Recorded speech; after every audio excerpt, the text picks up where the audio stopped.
প্রিয় দশম শ্রেণীর শিক্ষার্থীরা, আশা করি সবাই ভালো আছো, সুস্থ আছো এবং নিরাপদে আছো। পাশাপাশি তোমাদের পড়াশোনা ঠিকমতো চালিয়ে যাচ্ছ। আমি মোহাম্মদ মোয়াজ্জেম হোসেন, প্রভাষক, পদার্থবিজ্ঞান বিভাগ, মাইলস্টোন কলেজ, উত্তরা, ঢাকা। আজকে আমি তোমাদেরকে তোমাদের পদার্থবিজ্ঞান বইয়ের পদার্থের অবস্থা ও চাপ অধ্যায়ের দুইটি সৃজনশীল নিয়ে আলোচনা করব, যেগুলো 2020 সালে এসএসসি পরীক্ষায় এসেছিল। আশা করি তোমরা বাসায় সৃজনশীলগুলো ভালো করে অনুশীলন করবে। প্রথমেই আমরা বরিশাল বোর্ড 2020 সালে যে কোশ্চেনটি আসছে সেটি নিয়ে আলোচনা করব। এই কোশ্চেনের দুইটা অংশ, একটি হচ্ছে দৃশ্যকল্প 1। এখানে দুইটা পিস্টনযুক্ত সিলিন্ডার আছে। একটি পিস্টনযুক্ত সিলিন্ডারের উপর প্রযুক্ত বল হচ্ছে 200 নিউটন এবং ওই পিস্টনযুক্ত সিলিন্ডারের ক্ষেত্রফল হচ্ছে 2 সেন্টিমিটার স্কোয়ার। অপর পিস্টনের উপর অনুভূত বল হচ্ছে F2 এবং এর প্রস্থচ্ছেদের ক্ষেত্রফল হচ্ছে 12 সেন্টিমিটার স্কোয়ার। দৃশ্যকল্প 2-এ এক পাত্র দেখানো হয়েছে, ওই যার মধ্যে পাত্র হচ্ছে 800 কেজি মিটার পার কিউব এবং সাথে একটি নিরেট গোলক দেখানো হয়েছে যার ব্যাসার্ধ হচ্ছে 3 সেন্টিমিটার এবং বর হচ্ছে 113.097 গ্রাম। ক, স্থিতি ঘর্ষণ কাকে বলে? খ, বায়ু অপেক্ষা পানিতে কোনো বস্তুকে উপরে উঠানো সহজ হয় কেন? গ, দৃশ্যকল্প 1-এর ক্ষেত্রে F2 এর মান নির্ণয় করো। ঘ, দৃশ্যকল্প 2-এর গোলকটিকে উদ্দীপকের তরলে ছেড়ে দিলে কি ঘটবে? গাণিতিকভাবে বিশ্লেষণ করো। ক নাম্বার কোশ্চেন, স্থিতি ঘর্ষণ কাকে বলে? দুইটি বস্তু যখন পরস্পরের সংস্পর্শে থেকে একের উপর দিয়ে অপরটি চলতে চেষ্টা করে তখন যে ঘর্ষণ বল সম্ভাব্য গতিকে বাধা দেয় তাকে স্থিতি ঘর্ষণ বলে। খ নাম্বার কোশ্চেন, বায়ু অপেক্ষা পানিতে কোনো বস্তুকে উপরে উঠানো সহজ হয় কেন? বায়ু অপেক্ষা পানিতে কোনো বস্তুকে উপরে উঠানো সহজতর হয় কারণ পানির প্লবতা বল বায়ুর চেয়ে বেশি। আমরা জানি প্লবতা বল বস্তুর ওজনের বিপরীত দিকে ক্রিয়া করে এবং লব্ধি ওজন কমিয়ে দেয়। প্লবতা বল F = b rho g। এখানে b বস্তুর আয়তন, রো ঘনত্ব এবং g হচ্ছে অভিকর্ষজ ত্বরণ। একই আয়তনের জন্য F সমানুপাতিক রো, অর্থাৎ যে প্রবাহীর ঘনত্ব বেশি তাতে বস্তুর প্লবতা বেশি। যেহেতু বায়ুর তুলনায় পানির ঘনত্ব বেশি, সেহেতু নির্দিষ্ট আয়তনের বস্তুর বায়ু অপেক্ষা পানিতে প্লবতা বল বেশি। তাই কোনো বস্তুকে বায়ু অপেক্ষা পানিতে উপরে ওঠানো সহজ। গ নাম্বার কোশ্চেন, দৃশ্যকল্প 1-এর ক্ষেত্রে F2 এর মান নির্ণয় করো। দৃশ্যকল্প 1, এখানে দুইটা পিস্টন আছে, একটা হচ্ছে F1 পিস্টন আর একটা হচ্ছে F2 পিস্টন। আমাকে F2 পিস্টনের মান নির্ণয় করতে বলেছে। তো F2 পিস্টনের মান নির্ণয় করতে হলে আগে আমাকে দেখতে হবে কি কি দেওয়া আছে। দেখো এখানে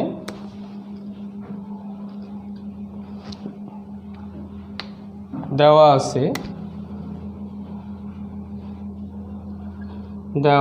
আছে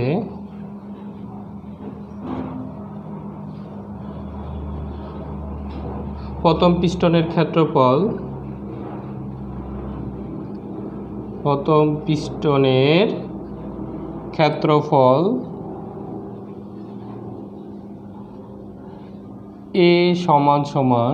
A1 = 2 সেন্টিমিটার স্কোয়ার। তাকে যদি আমরা মিটারে নিই সেটা হবে 2 × 10⁻⁻⁴ মিটার স্কোয়ার। দ্বিতীয় পিস্টনের ক্ষেত্রফল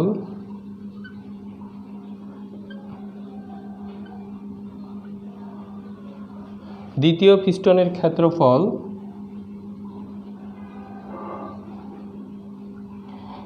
A2 সমান সমান 12 সেন্টিমিটার স্কোয়ার। তো 12 সেন্টিমিটার স্কোয়ারকে আমরা নিব মিটারে, সেটা হবে 12 ইন্টু 10⁻⁻⁴ মিটার স্কোয়ার। প্রথম পিস্টনে প্রযুক্ত বল, প্রথম পিস্টনে প্রযুক্ত বল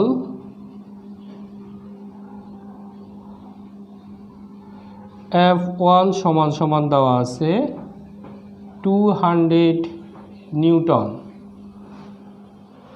বের করতে হবে দ্বিতীয় পিস্টনে অনুভূত বল কত। দ্বিতীয় পিস্টনে অনুভূত বল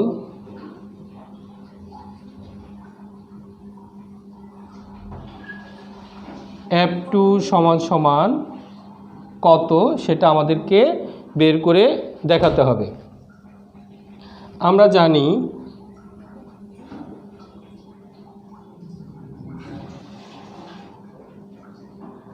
জানি F2 বাই F1 সমান সমান A2 বাই A1।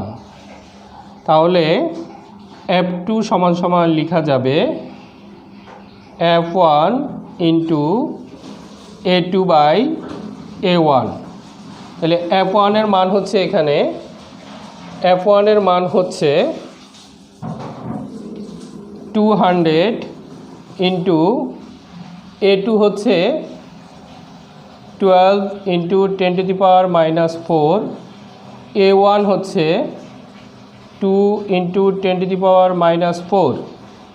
তাহলে ক্যালকুলেশন করলে এখানে কাটাকাটি করে আসবে 6, তাহলে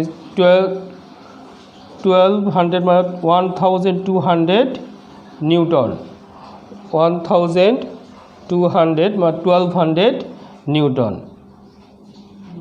এটি হচ্ছে F2 পিস্টনে অনুভূত বলের মান। গ নম্বর কোশ্চেন, দৃশ্যকল্প 2-এর গোলকটিকে উদ্দীপকের তরলে ছেড়ে দিলে কি ঘটবে গাণিতিকভাবে বিশ্লেষণ করো। মানে এই গোলকটিকে যদি আমি এই তরলে ছেড়ে দেই তাহলে আসলে সেটি কি ভাসবে না ডুববে সেটা আমাকে দেখাতে হবে। তো দেখি, এখানে গোলকটার ব্যাসার্ধ দেওয়া আছে এখানে 3 সেন্টিমিটার, আর গোলকটার বদ দেওয়া আছে 113.097 গ্রাম। লেখি আর কি কি দেওয়া আছে। দেওয়া আছে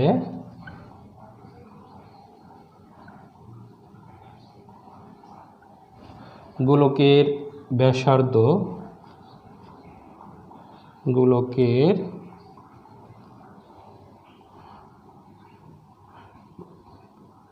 ব্যাসার্ধ দেওয়া আছে R সমান সমান 3 সেন্টিমিটার। এটাকে যদি আমরা মিটারে নিই তাহলে হবে 0.03 মিটার। তাহলে যেহেতু গোলকটা গোলাকার তাহলে তার আয়তনটা এখন আমরা বের করতে পারবো। অতএব গোলকের আয়তন, গোলকের আয়তন E সমান সমান 4/3 পাই R কিউব। তাহলে 4/3 পাই এর মান হচ্ছে 3.14 ইন্টু আর এর মান হচ্ছে 0.03 তার উপর কিউব। এটাকে ক্যালকুলেশন করলে যে মানটা আসবে সেটা হচ্ছে 1.13, তারপর হচ্ছে 097 10⁻⁻⁴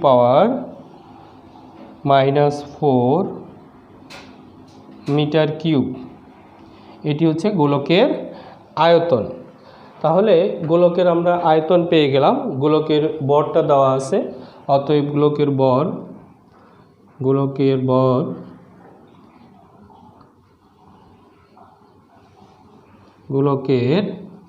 ভর m সমান সমান দেওয়া আছে 113.097 গ্রাম।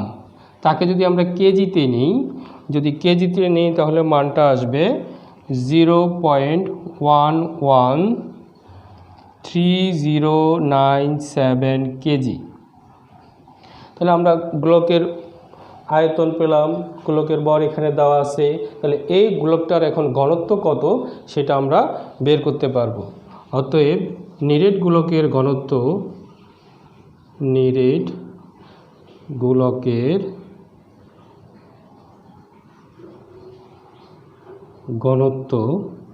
ঘনত্বকে আমরা লিখতে পারি রো দিয়ে, রো সমান সমান m/b। নিরেট গোলকের ঘনত্ব রো সমান সমান m/b।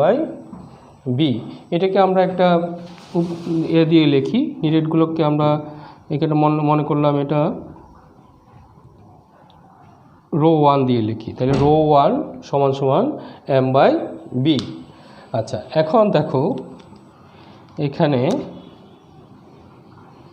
m এর মান হচ্ছে 0.113097 আর আয়তন হচ্ছে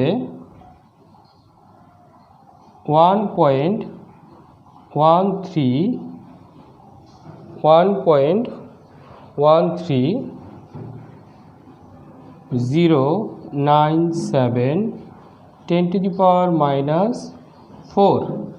এখন এটা যদি আমরা ক্যালকুলেশন করি তাহলে এখানে ঘনত্ব আসবে 1000 কেজি মিটার পার কিউব। তাহলে এই নিরেট গোলকের ঘনত্ব আমরা পেয়েছি 1000 কেজি মিটার পার কিউব। আচ্ছা, আর এখানে দেওয়া আছে তরলের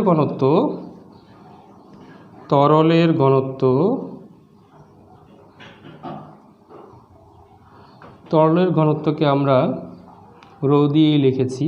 রো সমান সমান 800 KG metre per cube.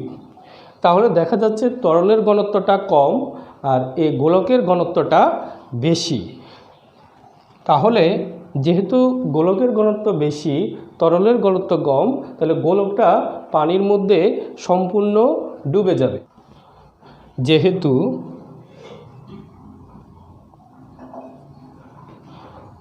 Rho 1 greater than rho, অর্থাৎ গোলকের ঘনত্বটা তরলের ঘনত্বের চেয়ে বেশি,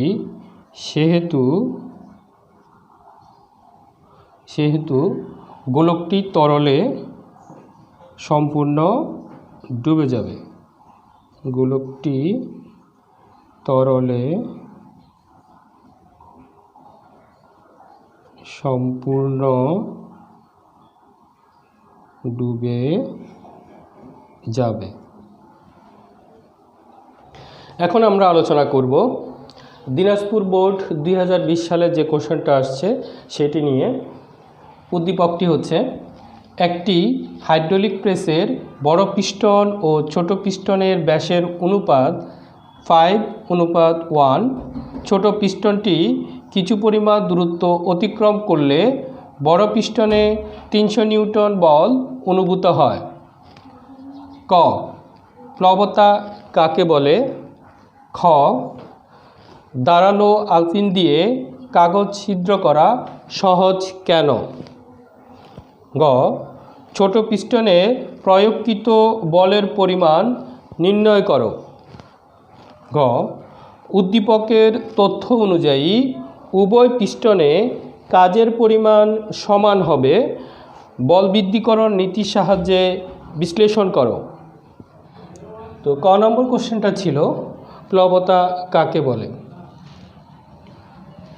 কোনো বস্তুকে তরল বা বায়বীয় পদার্থে আংশিক বা সম্পূর্ণ নিমজ্জিত করলে বস্তুটি প্রবাহীর ওজনের দরুন উপরের দিকে যে লব্ধি বল অনুভব করে তাকে আমরা প্লবতা বলি। খ নম্বর কোশ্চেন হচ্ছে, দাঁড়ালো আলপিন দিয়ে কাগজ ছিদ্র করা সহজ কেন?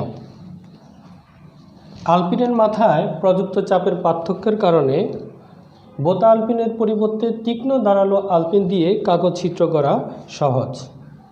আমরা জানি চাপ সমান সমান প্রযুক্ত বল বাই ক্ষেত্রফল।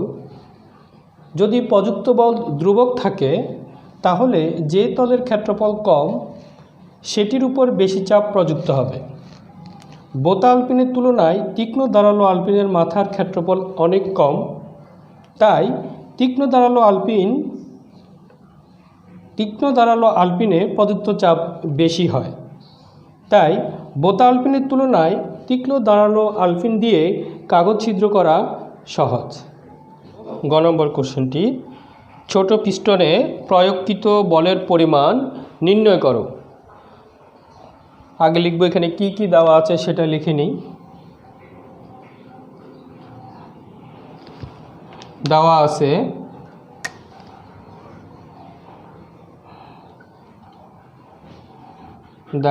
আছে বড় পিস্টন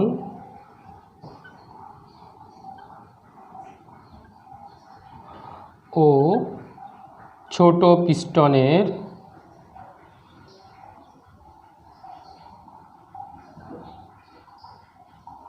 ব্যাসের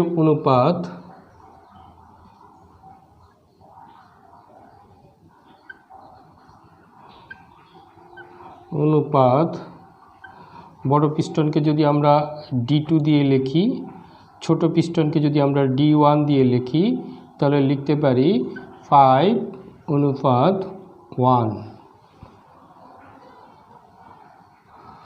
বড় পিস্টনে অনুভূত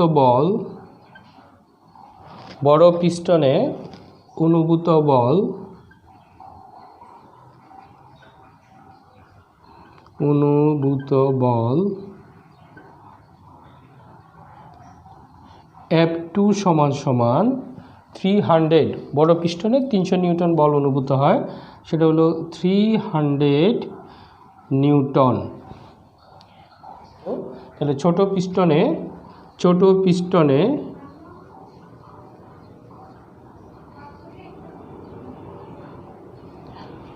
প্রযুক্ত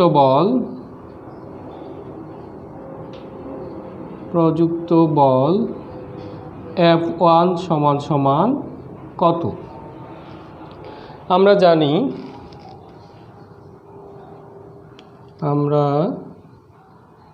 জানি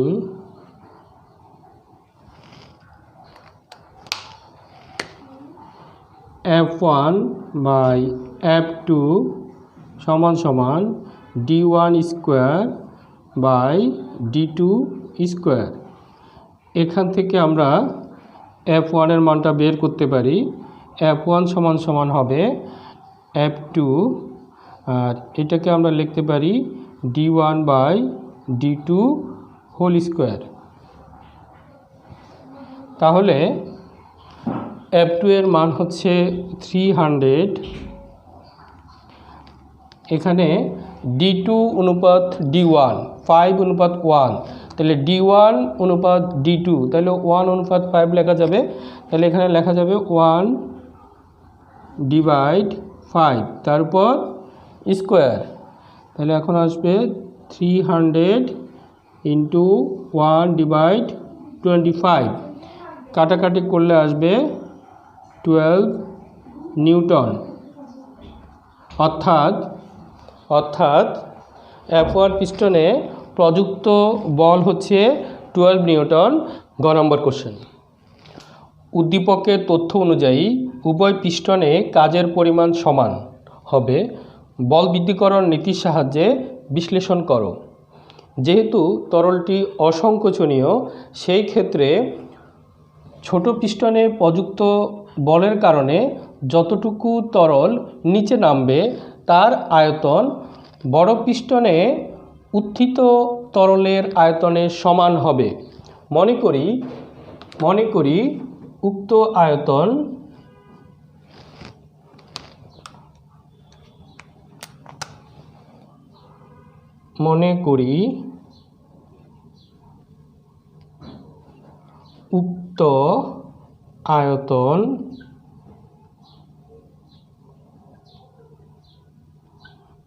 B। ছোট পিস্টনে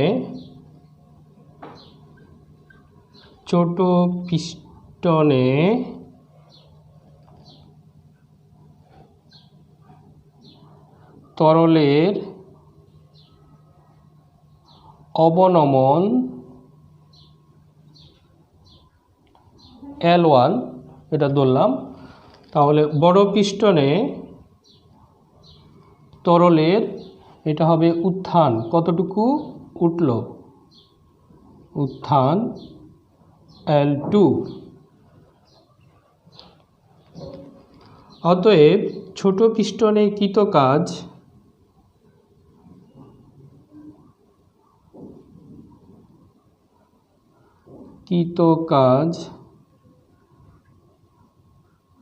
W1 সমান বল ইন্টু সরণ, মানে কতটুকু সরে গেল, তাহলে হলো F1 L1।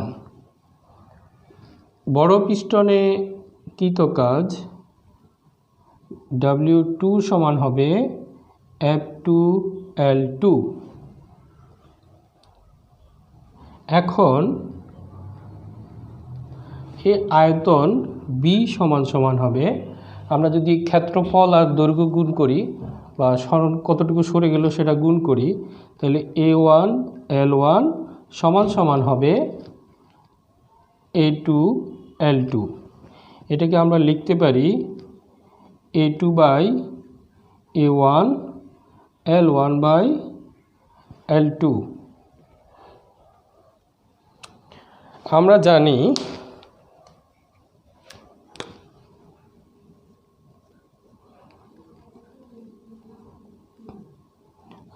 জানি F2 বাই F1 সমান A2 বাই A1। এখন এই A2 বাই A1 এর পরিবর্তে আমরা লিখতে পারি L1 বাই L2। তাহলে F2 বাই F1 সমান L1 বাই L2। এটাকে যদি আমরা গুণ করি, এদিকে হবে F1 L1, এইদিকে হবে F2 L2। তাহলে F1 L1 এর পরিবর্তে লেখা যাবে, এদিকে দেখো W1, আর F2 L2 এর পরিবর্তে লেখা যাবে W2।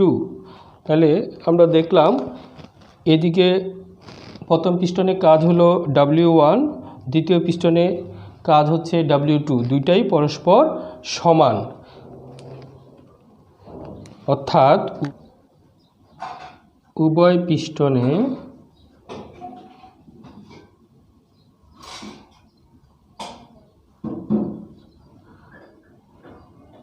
কাজ